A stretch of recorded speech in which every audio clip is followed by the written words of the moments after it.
What's up, you guys? It's your boy Devonnn. I am back with another motherfucking review, bitch. We are in episode 5 of Allstars, so 9 girls remain. It's not personal, it's just drama. Pink Table Talk is the new main challenge today. So all of the girls have 3 topics that they have to discuss. Well, they have to choose: body, sex, and then motherhood. So the remaining queens left are divided up into 3 groups. The first group is Trinity K. Bonet, Eureka O'Hara, and Akira Chanel Davenport. The second list we have is Ginger Minge, Jan, and Pandora Box. And then last but not least, we have Kylie, Scarlett, and Raja. Kylie's team is doing the motherhood, Eureka's team is doing the sex topic, and then Ginger's team is doing the body positivity discussion, which I think is really good. That's 3 categories that you would talk about, especially in the LGBTQIA through Z community. Yeah, so those are the 3 things that I feel like are very touchy, especially the mom one. Raj's team definitely has a harder one because mothers are sensitive, and I can definitely agree with Raja when it comes to her mom. Like, even with my own mom, like, I'm still experiencing issues with that, so I definitely understand how hard it is for her to get on national TV and talk about it, especially when you black and you gay. That's 2 strikes ahead of you. But anyway, moving right along. So Rue let them choose the teams. I like it when Rue lets them choose the teams, but sometimes I like it when production actually does it. But, Rue is giving them a little, free time this time. She said, bitch, choose your own teams. So, next. So, all the girls are in their group. Trinity is very confident about being on the team with Eureka. So, they feel like they're going to kill it. Scarlett is a little bit worried with Kylie. She's worried that Kylie is not going to deliver because Scarlett, as you guys know, she has the mom role. So, and Kylie's the narrator. So Scarlett is a little bit worried that Kylie is not going to give it her 100% all when doing this challenge. So Kylie is like, well, would you want to do it then? She was like, no. But in the back of her mind, I feel like she wanted to say yes. But, they don't have time to argue. They're on a limited time schedule. But Scarlett feels like Kylie is not going to give her 100%. She basically wants her to be louder. Just be loud. She talks very, very, very with a low, soft, monotone type of voice. So Scarlett wants her to be loud, basically. As y'all already know, Raja, definitely this hits home for her, especially when it comes to the table talk, how they were talking about their mothers. Raja definitely feels like she don't know how. Basically, Raja doesn't know how her mom is going to receive this news when she does watch the show. So basically, after when Scarlett tells Kylie to, just be more excited, just look like you care. She didn't say that, but I feel like that's what Scarlett wanted to tell Kylie, but she just did it in a nice way. Next, we have TKB's team. My thing is, I'm not a bias. I am really on Team Trinity, but I'm here for the Funky Dineva motherfucking reference, bitch. Yes, God, Nessa, we done made it in Paramount Plus, bitch. I was here for her when she paid homage to Funky Dineva with the Yes, God, Nessa intro, because yes, for those who don't know, Funky Dineva is a Atlanta socialite personality, businessman, and all of that. He is also on the Fox Soul with Claudia Jordan, Al Reynolds, and I believe somebody else. I'm not entirely sure, but he does a blog, TV show, and he started on YouTube. So he is one of my I'm one of his biggest fans, and I really do pay attention to his videos and how he carries himself, and all of the things, girls. So shout out to Funky Dineva, bitch. But anyway, shout out to Akira. Well, I did not know that Shakira. I did not know that Akira used to live her life as a woman before. When she said that, I thought she was just joking or kidding, but I'm like, why would you joke or kid about something that serious? Because you just don't say things like that, I feel like, in, you know, or whatever. So the fact that, and then they, you know, Paramount Plus had a little photo, you know, when she, you know, was transitioning, then she said she transitioned back into a guy. How do I feel about that is, I mean, she's just gender fluid. Maybe, I mean, maybe Trinity, maybe Akira can call herself non-binary, because some days she feel like she wants to be a girl and some days she wants to be a guy. But that's not mean for me to tell her what she is or how to do it or whatever. Just giving my opinion on it. More power to you, Akira. I'm here for you, not against you. TKB teaching the girls about her status. Obviously, you guys remember back in season 6, she did announce that she was HIV positive, and she's undetectable. That is what people don't know. When you're undetectable and you have HIV, you cannot spread it to somebody else. And everybody, including myself, needs to be a little bit more educated when it comes to that, so we don't come off as ignorant. So even if sometimes I'm not saying it right or whatever, you guys in the comments can let me know, hey, let me educate you really quickly. This is really how it is, or whatever. So the fact that she was more open, and as she always is, like, Trinity's from Atlanta, so she's open, and like she's opening and letting us know, like, hey, be careful, use PrEP, condoms, do what you want to do, what you need to do to protect yourself, because it's, you know. So that definitely was a warm moment for me. I definitely liked seeing that. I was here for it. Okay, so next we have Eureka. Eureka was talking about the chubby chasers. I don't know, like, sometimes, like, in the gay community, being fat and gay, like being fat and femme, is so cliche, and it's so just because there are different shades of gay, there are different shades of fats. So, you know, the fact that she was talking about positivity and just accepting yourself, even though that has nothing to do with sex. Well, it does have something to do with sex, because I guess chubby chaser is your preference. I don't know, like, hell, I'm a big boy my damn self, so I have to get it in when I can fit in, because a lot of guys don't like the big girls, and I don't know why, but, you know, if y'all like eating banquets, if y'all don't like seasoning food on y'all food, then that's fine. So I like their line they had at the end of the show: if the girls can't take them, fuck them. I'm gonna start using that. If you can't take me, bitch, fuck you, because I don't need your hoe anyway. So moving right along, we're going to Scarlett's team. So Scarlett has 2 moms, so she revealed that to us. I knew that because I follow her personally, so I already knew that she had 2 mothers. So the fact that she, you know, so that was really refreshing. As you already know, once again, Raja is a work in progress with her mom.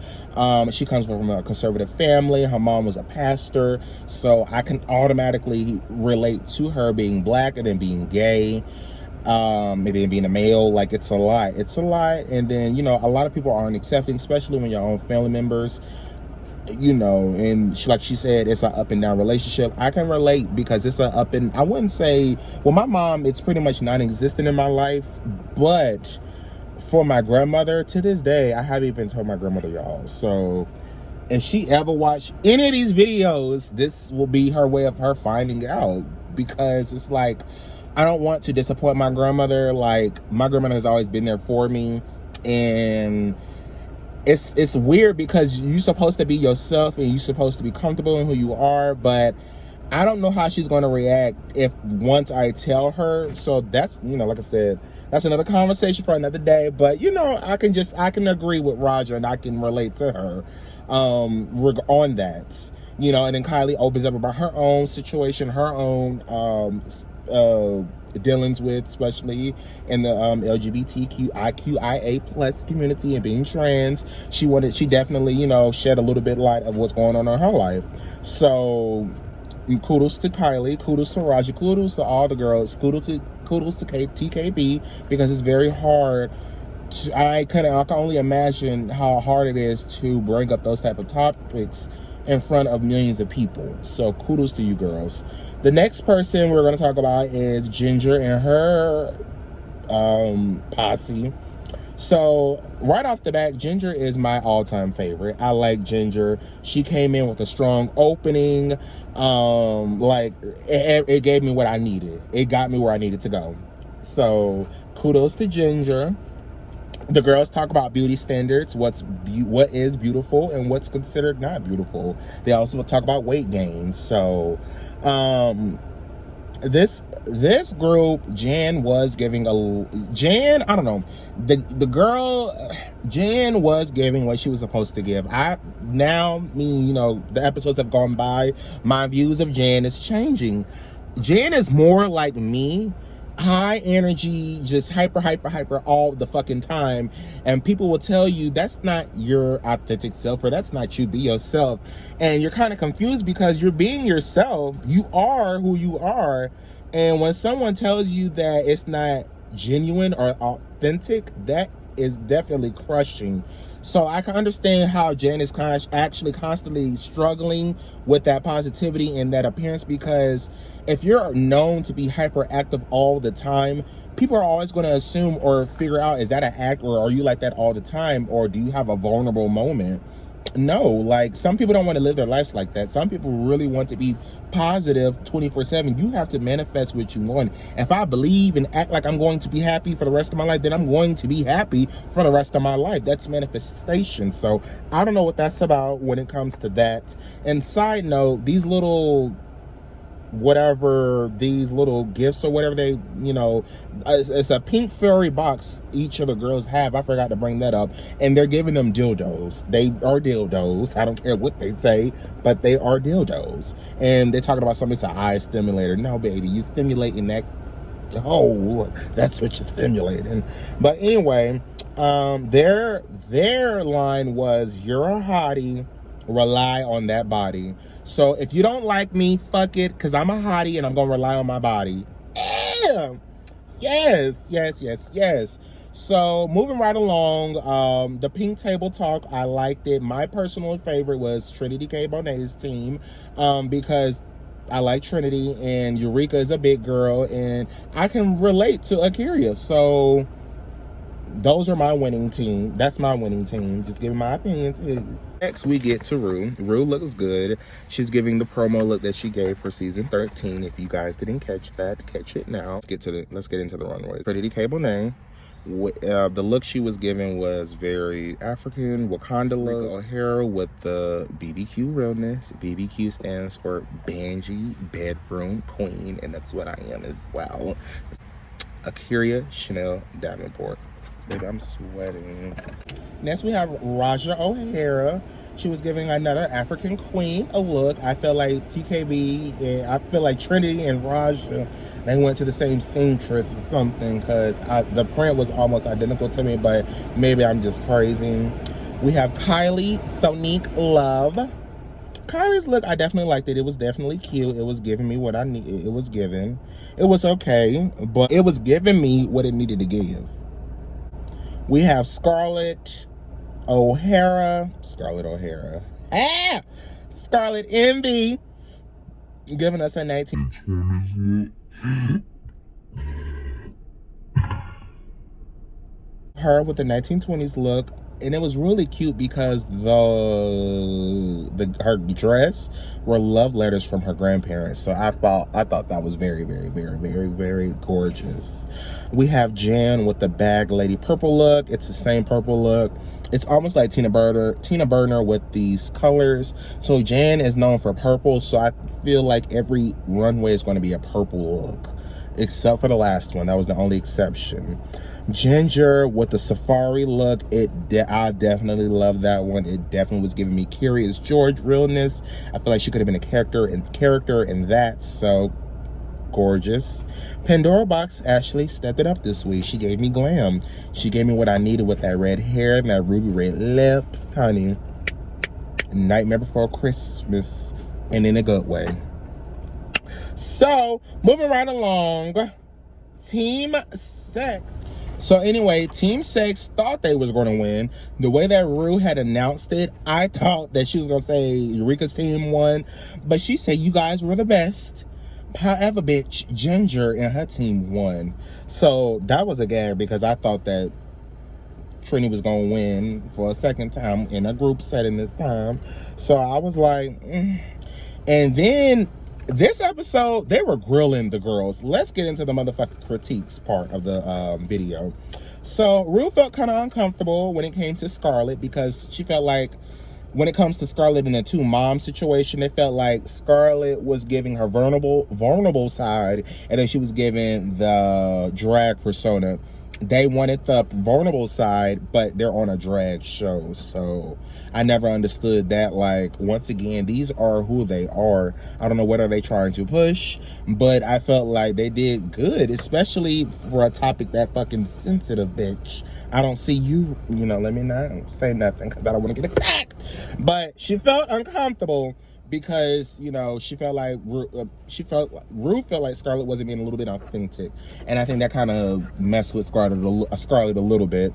Jen started breaking down because, like I said, y'all are telling this girl that be authentic, and when you're naturally a nice person, or you're naturally hyperactive and positive and yada yada yada, when someone tells you that it's not genuine, that's going to bother you, and you are going to struggle. Like, do you not like me? Then it turns into like self-doubt and self-sabotage, because it's like these people are telling me, oh my god, like, you're not being yourself. So once again, I do agree with Jan. And they feel like Pandora Box was holding back. Maybe she was a little bit. I mean, it's hard to talk, once again, y'all, it's hard to talk about these body issues because not everybody is comfortable. Not everybody is slim. Some of us are fat, and not even fat. Like, some of us are slim and they want to be a little bit bigger, or bulkier, or whatever. So I definitely understood that. So as you guys know, well, you guys don't know, but with that being said, Jan, Scarlett, and Kylie are actually in the bottom this week because of their performance, and Ginger wins, as I told you guys that already. So at this point, don't nobody want to go home. Everybody's throwing everybody under the bus. Scarlett thinks that Jan should go home. Jan thinks that Scarlett can go home because Jan feels like Scarlett is delusional because Scarlett ignored the fact that Rue said to her that she felt uncomfortable when it came to your performance, and Scarlett swore up and down that she did not get any horrible critiques. So she definitely sprayed some of Jeeks Monsoon's I was about to say diffusion, confusion, or delusion, one of them three, hell, because they did read Scarlett a little bit, but that gown was everything. So I felt like you're safe because of this gown, bitch. So the lip sync assassin, bitch, when they had Bianca Del Rio come in there, I fell out my motherfucking chair at work. Why the fuck y'all got Bianca Del Rio in here? You know damn well she don't fucking lip sync. I knew it was a joke, but I knew it was a joke, but I'm like, oh, okay, she getting ready to lip sync for real. But I'm like, no, bitch. Like, she just came to do Rue a favor, and she said, bitch, I'm out. Y'all in my city, y'all in my town. Why not come and help? Anyway, the real lip sync assassin is Mayhem Miller. That was a good choice. I didn't like her outfit, but it was a good choice. I felt like it could have been a different song. Phone by Lizzo. It's a good drag song, I guess. It's a good song. It's cute or whatever. But yeah. So Ginger ends up winning the $30,000 because the last two episodes, the lip sync assassins have been winning. So those tips have been rolling over. So this week, Ginger finally wins the $30K.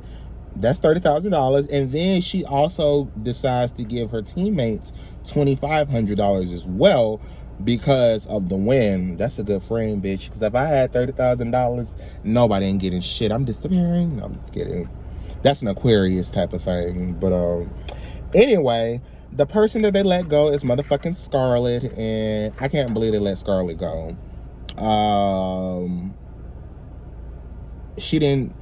Out of everybody, she didn't do the worst. I felt like Kylie should have been in. If they could have sent somebody home, they could have sent Kylie. But they sent Scarlett home because basically off the performance, what I feel like. If she never would have switched from her real self, well, from out of drag to in drag, if she just would have stayed out of drag, the persona, she would have won. But they wanted her to be in drag, but not her persona. I don't report it. I don't talk. I don't know. I just reported.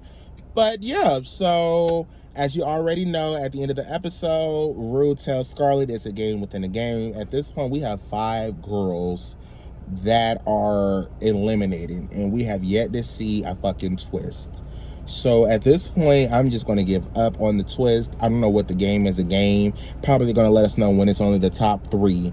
And probably if it's only the top 3 or the top 4, probably they're gonna have a chance where 2 of the girls gonna fight for their lives or whatever, and the other 2, like, it's gonna be some fucking weird ass twist. But anyway, I wanted to get on here and talk about All Stars. Y'all already know. Follow me on Instagram at ogdezdevonnn. Follow me on my YouTube at desdevonnn with 2 N's, Instagram with 3 N's, and follow me on TikTok with also 3 N's as well. Also follow my other page with my good friend Erica, What's Tea with D&E, premiering every Monday. Well, content is put out Mondays. Season 2 of What's Tea with D&E won't be back until sometime next year, but we still got emergency teas, and we still got a whole lot of other content coming out.